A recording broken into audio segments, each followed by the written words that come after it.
The world absolutely needs you, and your vision of the world is so important. The only way you'll fail is if you stop, and don't let anybody tell you how to do it. You do it your own way. The art world is always changing. It's a dynamic space where creativity and commerce collide. Finding your path and staying true to your craft isn't easy. Welcome to the Professional Artist Podcast. This show explores what it truly takes to build a meaningful and sustainable art career. Each week, we offer intimate deep dives that reveal which art business practices actually work, giving you the inspiration and insight to fuel your artistic journey. I'm your host today, Christina Demiani, and in this episode, we're diving into the world of Ashley Longshore, a self-taught American painter, entrepreneur, and author. Known as the feminist Andy Warhol, Ashley has built a thriving career with her bold, satirical works, empowering messages, and innovative business model that bypasses traditional galleries. In this conversation, we explore the fearless strategies that have defined Ashley's career. Here's what you'll gain from this deep dive. Building an art business when the gatekeepers say no. Hear how Ashley turned rejection into visibility and took full control of her career. Rethinking gallery representation. Understand Ashley's direct-to-collector model that gives her full creative and financial control, and how you can do the same. Turning confidence into currency. Ashley reveals the mindset and strategies behind valuing your work and making sure others do too. All right, let's head into the gallery and explore the world of Ashley Longshore. We begin with a piece that's as bold and layered as the artist behind it. It's a painting of flowers underwater, and the image is both serene and chaotic, like nature filtered through a kaleidoscope. Ashley tells us how she made it, and how a single summer afternoon at 18 years old lit the spark that still fuels her practice today. For me, I'm not an abstract artist. I love big, bold, pop, familiar, in my face. So the process of finding flowers, putting them underwater, working with my friend Harold, who's a photographer, shooting them, getting the reflections how I want them, and then creating, it's a much more intense, layered practice than what I normally do. Also, it just feels good to my brain. I feel like right now, with everything happening in the world, I'm just really trying to find peace and joy in my studio and in my life. And there's something about this particular series that I really lose myself in. I started painting when I was 18. It was a hot summer afternoon, and I just wanted to do something, so I went and got a paint kit. And next thing I know, 6 hours had gone by. And then I had this tangible item in front of me that was evidence of my time in my life. And it made me feel good. I fell in love with that. I felt like I had really accomplished something in my day. So I knew at that point, no matter what happens in my life, I have this. I've always painted things that were big and wild and that made me feel alive. I love huge, oversized. I love conversation pieces. I love things that make me laugh. I've always been a huge fan of color. Color makes me feel alive. I'm as far away from grayish as I could possibly be. I think from the very beginning, my style and my art is truly representative of my spirit, which is what any artist is hoping to accomplish. I'm an American woman. I make my own money. There's never been a time better than now to be a provocative woman and to say what you really think. And fortunately, I'm an artist and I don't have a bunch of corporate barriers on me. It's my job to tell you what I think. At the same time, being a female artist and being provocative a fraction of the time, unfortunately creates an environment where people think I'm that way all the time. It's an interesting path to be a female artist out there self-representing and running a company, because you really do have to fight for your self-worth every day. What does it really take to turn your art into a business? Ashley's approach wasn't about waiting for permission. It was about action, experimentation, and doing whatever it took to get her work in front of the right eyes. I think what's really important for any artist and what takes time at a time when we want instant gratification, this truly does take a minute, is if you're going to sell your art and this is going to be a business where you're paying your rent, you're going to need to find out who your audience is. And for me, creating my art, making these statements, putting it out there during a time when social media had come about, when I was using email as a tool, on top of trying to have little shows showing my friend's mom my artwork, I really quickly learned who my audience was. When I figured that out, I just went as hard as I could, and I still do. I would send 10 emails and hope that somebody responded. I would do a new painting and put it on social media. I would talk to my friend's mom and ask her if I could have an art show at their house. I would load up my car with paintings. This making it in this industry is not about thinking about something, it's about action. And that's what's wonderful about being an artist. We are creating, we're not just thinking of something. Everybody's got thoughts, everybody's an artist. The thing that makes you successful is that you do it and you're not afraid of it not being exactly what you thought of. I think total, I have around 16 people that work with me between the manufacturing, digital sales, photography. I work with an animator, special projects person that's working with these big corporations. My team is ambitious, artful, fun, loving, wonderful people. What happens when the art world tells you you're not marketable? For Ashley, it wasn't a setback, it was fuel. Listen as she shares how she took full control of her business, built her own gallery, and made self representation into the cornerstone of her career. I went to galleries and they told me I wasn't marketable. And I was like, I'm an American woman. I'll figure out how to open up my own gallery. I'll represent myself and I'll have my own team. And that is the essence of freedom. At the end of the day, being in a country where I can say how I feel and make as much money as I want to, depending on how hard I want to push it, that is the American dream. That is what I wanted. And I will not apologize for it. Many artists need galleries, and there are some wonderful galleries out there. But for me, I want to be the person to represent my art. I want to be the one to tell you about it. And I want to know who my clients are. That is sacred to me. I'm an entrepreneur. I'm making things. I'm alive. I should be able to know who my clients are. I should not have to give up 50% to a gallery. They can do all of that when I'm dead. Does that make this harder? Yes, in some ways. Does it make it better? Mostly. It sure does. I don't have to wait for a gallery to have a show for me.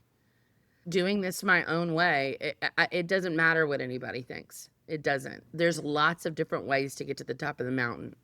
In the beginning, I was doing all the bedazzling and marketing and resining and wiring, and I didn't have enough money to buy canvas, so I would go to Home Depot and buy scrap wood and actually build the canvases and prime them all myself, and I loved every minute of that.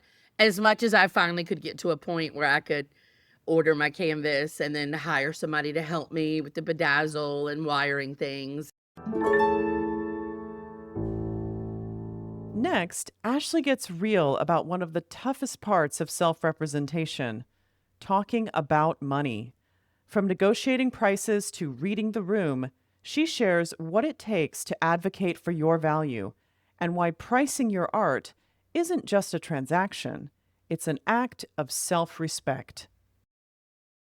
You certainly learn how to read people. Number one, the most important thing, if you're going to self represent, you're going to need to learn how to talk about money and not be ashamed about putting a value on your painting. Now, when I first started, a painting might have been $250. And listen, it's not easy to ask somebody for $250. You really have to learn how to negotiate and put yourself out there in a way that you're standing up for yourself and your artwork. You should not undervalue what you're doing. You only have so many days in your life to be creative, and that is worth a lot. You are selling your spirit. Nobody should ever give that away. Sometimes, if you're just learning how to discuss, and look, when I'm reading people and I'm selling art, you have to read the room. If somebody's coming in with their friends and they're looking at a painting, they may not want to talk about how much money they're about to spend in front of their friends. You could get their email, you could correspond with them via text message. You could say, hey, listen, let me put together a price proposal for you. I'm going to send that over this afternoon. I'll send you some images of my artwork. And that way you can have that money conversation in a more private platform than just talking about how much money something is in front of people and even their family or their friends. It really takes experience, and there's no wrong way to do it. The wrong way to do it is to not talk about how much you should get paid, to let somebody undervalue you, not taking a deposit if you're doing a commission. You have to be as strong-willed with talking about money as you are about how you're creating your work. Do you have advice for artists about getting over fear? What if an artist hears you saying this and they're like, it's just too scary. I'm scared of Well, doing this. if you feel that way, you are not ready, and I'll tell you why. If you cannot wake up in the morning and know who you are and be able to look at yourself in the mirror and tell yourself why your art is great, why you love what you've created, you will never be able to take that whooping that the world is going to put on you. They are going to judge you, and there are going to be people that don't like your artwork, that don't relate to it. And guess what? It doesn't matter.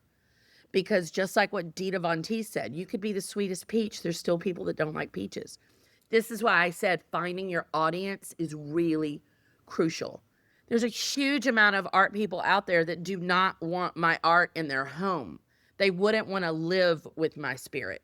They might get a chuckle out of it. They may like to see it and have a conversation about it, but maybe they don't want to invest in it and live with it. That's okay.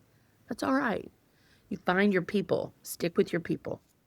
How has social media transformed your ability to develop your practice on your own terms? I think what's wonderful about it is that it's a tool that's free. It isn't the whole ice cream sundae, it's the cherry on top. So you can't just think that you're posting pictures of your paintings and all of a sudden they're going to line up at the door. This is a thing where you go connect with somebody that likes your artwork. You send them a DM, you have them on an email list. You finish a painting, you're in the studio, you post a picture of it. You let people actively see what's happening in your life. That's the whole point. And again, it's free. And artists need that in the beginning. What happens when your collector list suddenly includes high profile celebrities and supermodels? In this next part, Ashley talks about the power of putting yourself out there and why you need more than talent when opportunity shows up. I have some that I had to sign non-disclosure agreements about.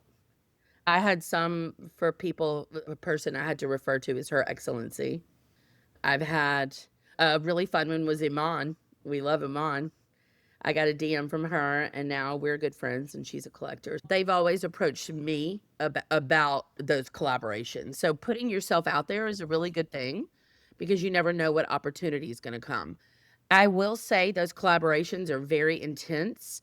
They're a whole lot of work. And before you get yourself in that bull ring, you sure as hell better know how to talk about money. You need to know how to negotiate. You better know how to walk into a conference room and tell them to yank out their checkbook because it's the big leagues. Next, Ashley breaks down what most artists get wrong about negotiation.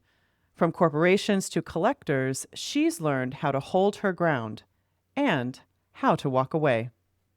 Look, there's a few things, in my opinion. And look, I don't know the answers to everything. And the way I do it isn't necessarily always the right way. I don't pull prints. That's an insurance policy. I don't have sales on my artwork. There's a way to work with people individually. And look, if somebody wants a painting that's $20,000 and their budget is 17, I'm an artist. I have to pay bills. I'm not always going to walk away from that. I think negotiating, it's an elegant dance and it's always different depending on who you're negotiating with. If I'm negotiating with a huge corporation and telling them to go find more money, it's a different conversation than when I'm dealing with a finance bro who I need to rough up a little bit before I get the money out of him. You have to know who your audience is. And again, please, artists, look at yourself in the mirror and know who you are and don't be afraid to say what you want because it's tough out there. I'm at the point now in my career where if somebody is just tacky and rude and they undervalue me, I'll hang up the phone. I'll walk out of the room. I'll say, this is just disrespectful. Also, when people are offering you things for exposure, you better know if they're getting paid. Are they using your art to generate income? Because if they are, and you're telling me there's not 10 or 15% there for you, they don't really care about you and they're using you. When you're collaborating and you're putting yourself out there, find people that have a lot of respect for you, that want the best for you, that appreciate art, that appreciate your relationships. What started with hustle and street shows suddenly collided with one of fashion's most iconic institutions, and everything changed. At that point in my career, it was all about a status and greed and being a financially independent woman. That definitely is still a part of what I do. That's important to me. And fortunately, I got a phone call to work with Bergdorf Goodman. And I had my artwork floor to ceiling in every window down Fifth Avenue. I had my own cafe on the beauty level, working directly with Linda Fargo and David Hoey, their amazing window designer. That was a huge global platform and a major opportunity for me. And it's funny, throughout your career, you could paint exactly the same way and you could paint the same subject matter, but sometimes validation, it makes a difference. If you go from putting your paintings on a fence to having them in a big gallery with white walls, for some reason people want to invest in it more.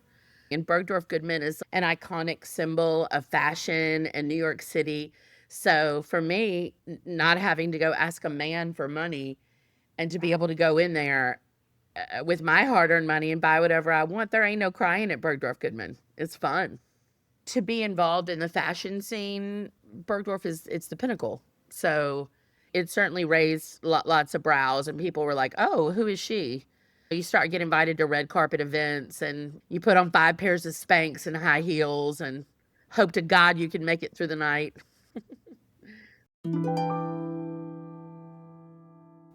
Ashley reflects on a question many artists face: can you stay true to your voice while building a business? Here, she confronts criticism, defends her choices, and redefines what creative integrity means on her own terms. I think artistic integrity is something the art world can certainly pick apart. I mean, there's plenty of people that think that my art is trash and what I do is not worth anything and that I'm a sellout. But I run a company, I employ people, I pay their salaries, they buy houses from it. I get to wake up every day and make art and say how I feel. To me, that's a huge win. That is just laden with artistic integrity.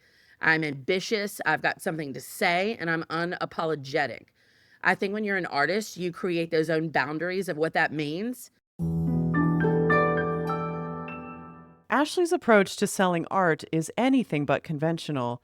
She shares how she built a thriving business, from glamorous originals to limited edition drops, while keeping collectors at every level engaged. Her strategy is bold, flexible, and completely her own. It's funny, I have lots of different types of collectors. So I have the collector that wants something glamorous and beautiful. And I, as a consumer and an art collector, want something glamorous and beautiful. Then I have these series that are more in your face and they have text based and they are provocative. And from a design aspect, they're very different than a painting of a beautiful woman with flowers and hummingbirds. I think as an artist, I don't have to just be in one particular genre. For example, that underwater painting of the flowers is very different than what I normally do, but it was something that I really needed to do. You got to do what feels right. That's our job as artists. I don't sell prints. What I did create was a manufacturing program where I create limited edition merchandise. And I've been doing that for probably 12 or 13 years. So I may take a painting and then make a tray, and I'll only make 50 of those. And then I'll never make those again. And for the next release or the next drop, I'll do something new. So that way, the starting collector who loves my work and resonates with it, they can get a little piece of me for a smaller amount than what a big original painting would be. If I get in a car accident, I'm a quadriplegic and I have to release prints to keep my company going, then that's when I'll make prints. But right now, I'm alive and kicking. This is about original art. I think it's really fun to release these smaller size canvases for the emerging art collector. Plus, for me as an art collector, I love small art. I fill up all my bookshelves with them as much as I love a painting that's 200 inches tall. There's something really sweet about a smaller painting, and it's thoughtful and it's a lovely gift. So, these smalls releases, I've released new merchandise, I've released smaller paintings, and it gives people an opportunity to get excited about being a collector. You don't have to have $200,000 to be an art collector. My 12 by 12s are 2,950, which is less than a Gucci bag. You carry that for a season and then throw it in the back of your closet. This is something that grows in value. And also, unlike Gucci, I have a limited window of my life. I'll be dead one day. There's only so many days in my life when you can collect this artwork from me. Listen, e-commerce is really where it's at. Social media, email, using all those things is really helpful. Look, I had my big, huge gallery here in New York City and big retail spot. Loved every minute of that and feel very lucky that my landlord bought me out of a 5-year lease. When that happened, I thought, you know what? Let's do this. I'm exhausted. Let's switch up our business model. Let's do more pop-ups and then have a private studio space. I just think using e-commerce, doing these things, mixing it up a little bit as an entrepreneur, it feels good. And you don't know what's going to happen. You always can throw the lure a different way and see what kind of fish you catch. In this next piece, called Diane von Furstenberg, Ashley paints the legendary designer surrounded by women who've inspired her. It's a vibrant, celebratory portrait and a reflection on the power of creative trust, mentorship, and support networks. This was a really incredible opportunity when I met with Diane and she wanted to start this Roar series of women that were very influential to her and important in the world of women. She gave me the opportunity to fill her inspiration room with portraits of women, seeing these women, learning their stories, being in a room full of them, surrounded by color and beauty. It made me feel very brave because I learned so much about these women. So this painting and portrait of Diane is really special because she gave me the opportunity to do that. And like Bergdorf Goodman and some of my other big partnerships, it was a really special moment in my life. Also, Diane von Furstenberg, she's epic. Incredible woman who loves women. She's unbelievable. I just want to be around her. That's one thing about being an artist. Find people that love you, believe in you. It's not always about somebody pulling out a checkbook. It's somebody that can give you advice, somebody that really has an interest in what you're creating and wants the best for you. At the end of the day, this is about good energy. Find your mentors, surround yourself with these people, and good things will happen. Ashley, do you have any final words of advice for our audience of artists and art professionals? There is no instant gratification in this. The only instant gratification is creating your art. Instant gratification gets you pregnant, it gets you high, it gets you drunk. This is a career. This isn't overnight. And at the root of all of it, there's something greater than that. And that's your inner monologue and how you feel about yourself and what you're creating. Be kind to yourself. The only way you will fail is if you quit. The world absolutely needs you. And your vision of the world is so important. The joy and connectivity that we feel when we find an artist that is sharing our life force, it's magnetic. It brings optimism. It brings a closeness. The only way you'll fail is if you stop. And don't let anybody tell you how to do it. You do it your own way. I believe in art. I believe in artists. I believe in creativity. This is what the world needs right now. It's a very important time to be expressing yourself. We need it. Blush your cheeks, throw on a little lip, and be ready to fight, honey. Be ready to stand up for yourself. That's my advice. Ashley Longshore's story is a bold reminder that success doesn't come from waiting for permission. It comes from showing up, speaking out, and making the work only you can make. Through fearless self-expression and entrepreneurial grit, she's built a career on her own terms, and in so doing, she's made space for others to do the same. Her message is clear. Don't wait, don't quit, and don't let anyone else define your worth. The world needs your vision.